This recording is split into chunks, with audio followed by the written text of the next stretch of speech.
Assalamualaikum warahmatullahi wabarakatuh. Perkenalkan, nama saya Alicia Tiffany Azahra. Nama saya Dara Safa Artania. Nama saya Maria Marsha Magdalena. Kami di sini akan sedikit menjelaskan tentang kultur shock yang pernah kami alami. Hai teman-teman, di sini aku mau sedikit cerita tentang aku yang dari Ngawi kuliah di Surabaya. Jadi di Surabaya itu ada beberapa kebiasaan yang memang beda dari Ngawi. Kayak yang pertama itu bahasa. Bahasa yang di Ngawi yang aku pakai memang bahasa Jawa dan cenderung ke bahasa Jawa yang halus kayak Jawa Tengah gitu. Sedangkan Surabaya memang Jawa juga, tetapi Jawa Timur yang kasar. Kayak kalau di Ngawi mungkin kata-kata yang dianggap biasa saja di Surabaya, di Ngawi bisa aja itu kayak nggak enak didengar. Contohnya?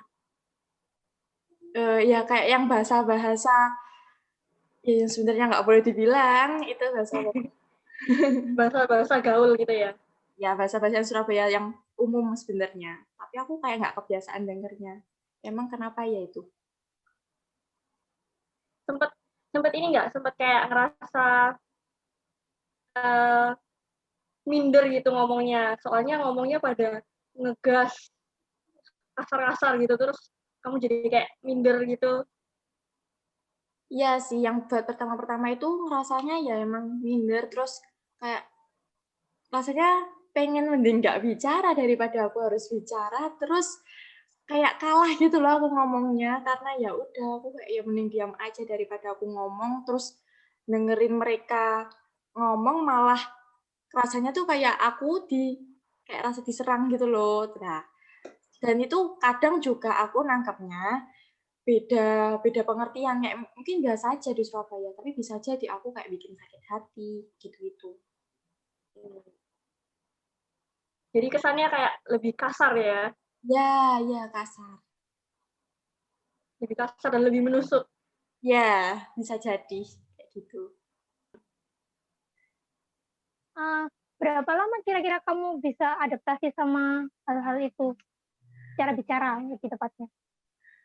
Setelah beberapa tahun ini, ke belakang ini, ya mulai udah biasa sih dari awal-awal. Kan aku ya baru di Surabaya itu ya kuliah itu. Terus beberapa semester setelahnya itu kayak baru ngerti gitu loh. Oh, itu bahasanya memang gitu. Terus emang apa kayak logatnya, nada bicaranya tuh memang gitu, bukan bermaksud untuk menyakiti, tapi memang ya seperti itu hal yang wajar. Tapi aku juga kayak baru tahu gitu loh. Ya awal-awal ya sakit, tapi ya udah kebiasaan akhirnya.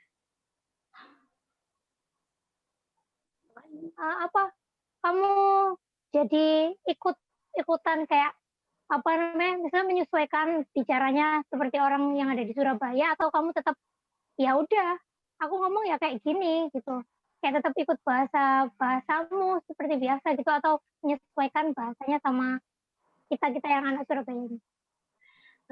Ya kalau yang awal-awal tuh masih ada bahasaku ya kayak biasanya bahasa Jawa biasa, bahasa Jawa yang dari Ngawi maksudku.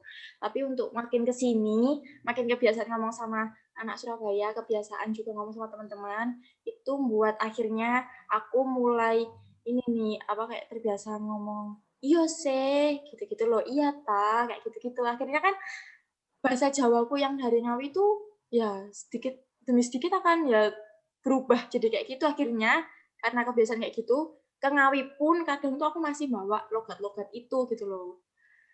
Harusnya sih emang aku harus bisa bedain, bahasa yang dari Ngawi asli sama bahasa dari Surabaya, tapi kadang emang nggak bisa, dan ngikut gitu karena emang sudah jadi kebiasaan. Terus kalau misalnya kan bahasanya kebawa, bahasa Surabayanya kadang-kadang kebawa gitu, keluarga yang di rumah, yang di Ngawi gitu gimana responnya? Kayak kaget atau kok tiba-tiba Tiffany jadi kayak gini, kayak gitu? Apa gimana? Iya sih, itu pasti ya, itu apa ya, kan jelas ya nada dari Surabaya itu, nada bicara Surabaya itu lebih ngegas gitu loh ya. Kak di sini tuh ya akhirnya setiap aku ngomong kayak kebiasaan nih bawa dari Surabaya, bahasa dari Surabaya kebiasaan dibawa ke rumah itu ya akhirnya kayak ditegur, loh kok tambah kasar kayak gitu. Apalagi sama teman-teman yang ada di Ngawi juga itu ya juga akhirnya ditegur, kok bahasanya jadi gini, kayak nggak kebiasaan aja mereka denger logat-logat dari Surabaya gitu. Kurang lebih sama lah ya kayak kita kalau waktu pertama kali dengerin Tiffany ngomong, ini kenapa sih orang ini halus banget ngomongnya? Ngomongnya suaranya halus, pelan, kayak air. Bahasanya juga kan bahasa Jawanya itu bahasa halus banget, seakan lagi ngomong sama orang tua. Padahal kan Bener-bener. umuran. Terus ngomongnya tuh kayak ngomong sama orang tua gitu tuh sopannya. Terus ngomongnya tuh diem, gimana ya ngomongnya? Ngomong diem, kayak nggak kebanyakan tingkah gitu loh. Oh Jadi iya. kayak ya udah kalem aja gitu loh. Tapi kalau Yang sekarang ngedengerin sih orang kita kadang yang orang Surabaya juga kadang-kadang ngedengerinnya tuh kayak apa ya? Kayak gregetan sendiri gitu loh. Soalnya udah kebiasaan. Jadi kayak gregetan sendiri gitu. Jangan baik-baik dong, tolong. Ngomongnya jangan lembut-lembut, yang kayak gini tuh harus dikasarin kayak gitu. Kayak gitu sih. Jadinya jadi kalian lihat aku, kalian dengerin aku bicara atau mungkin lihat aku tuh kayak kesannya kok terlalu terlalu sopan atau terlalu gimana gitu ya. Padahal sebenarnya di Ngawi pun itu bahasa yang paling biasa, kayak ya udah itu bukan bahasa yang paling halus juga aku ngomong sama kalian gitu. Tapi itu malah jadi buat paling halus buat kalian yaitu.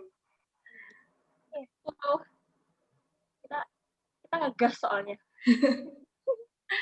kan kayak ngobrol sama teman seumuran ngapain sih pakai bahasa Jawa yang halus kayak gitu.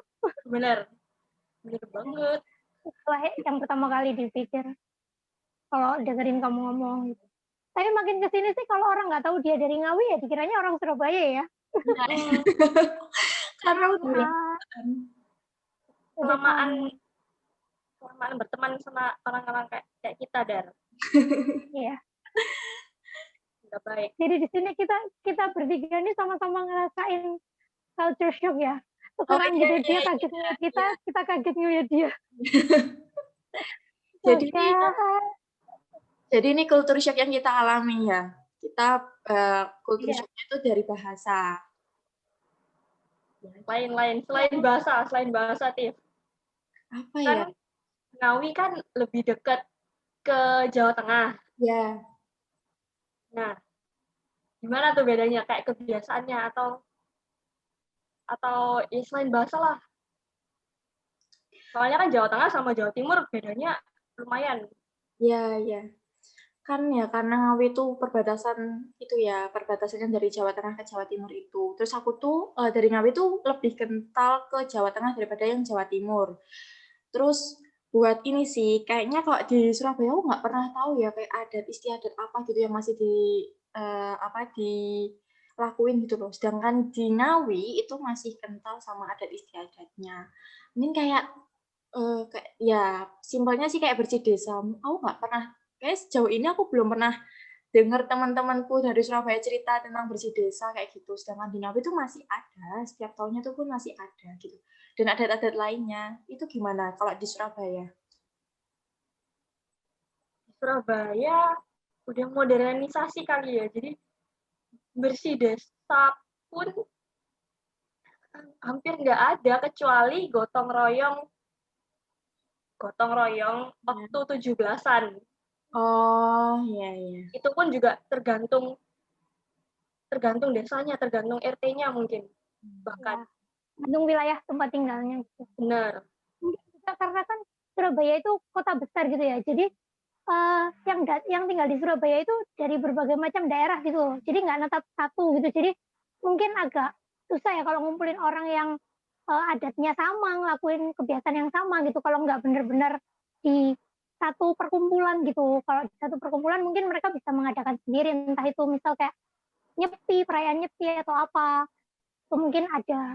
Cuma kalau untuk keseluruhan yang besar-besaran itu ya emang nggak ada karena ya sebanyak itu orangnya dari berbagai macam gitu, beda-beda. Bener. Mungkin itu sih. Lain lagi. Ayo tips yang lainnya. Kayak ini nih, aku sih agak kagetnya ini itu jam malamnya Surabaya itu. Itu kalau di Ngawi menurut kan kayak kita biasa ya, kita ngerjain tugas mau pulang jam 9, jam 10. Itu kayak hal biasa kita ngerjain tugas memang gitu. Ada kepentingan lah maksud aku. Sedangkan di Ngawi kayak udah jam 9 tuh udah paling sepi gitu loh, udah bener-bener gak ada mobil jalan, gak ada sepeda motor jalan, udah sepi banget.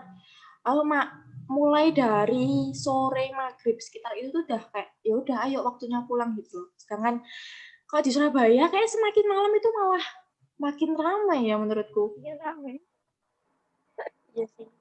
Emang sih. Kalau di mall aja baru tutup jam 10 mallnya. Oh Iya, iya. makanya. Apalagi ini kan sekarang lagi banyak kafe-kafe. Itu kafe-kafe pun bukannya jam jam-jam makan siang gitu. Jadi bukannya pada siang-siang terus buka sampai malam. Jadi makin banyak gitu orang-orang yang keluar malam.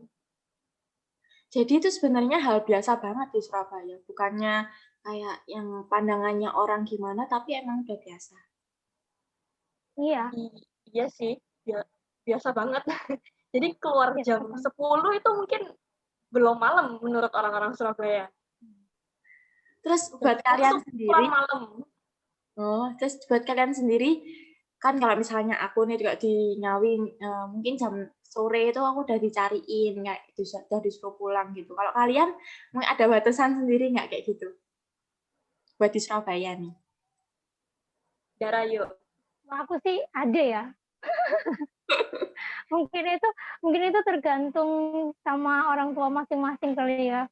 Bagi cuma orang tuaku itu nganggapnya ya kalau ada yang keluar orang tuh ya keluar malam atau apa itu biasa lah, emang namanya juga di Surabaya. Tapi kalau buat anaknya sendiri apalagi perempuan ya sebaiknya sebaiknya kalau bisa pulangnya cepat gitu, kecuali kalau Bener. emang ada hal-hal mendadak kayak tugas yang benar-benar nggak bisa dibikin pulang cepat tuh nggak apa-apa. Tapi kalau buat kayak main mungkin jam 8 tuh udah ditelepon, kalau nyampe rumah tuh udah ditelepon udah harus pulang. Bener.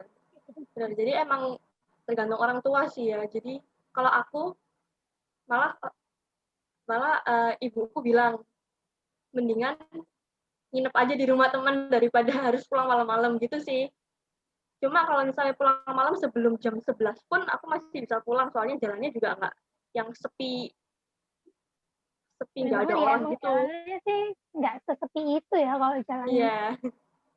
Oh ya, jadi sebenarnya ya itu tergantung orang tua juga ya, karena itu aku kira ya dengan pandangan dengan Surabaya yang seperti itu, terus pandangan orang tua itu bakal berbeda gitu untuk jam pulangnya.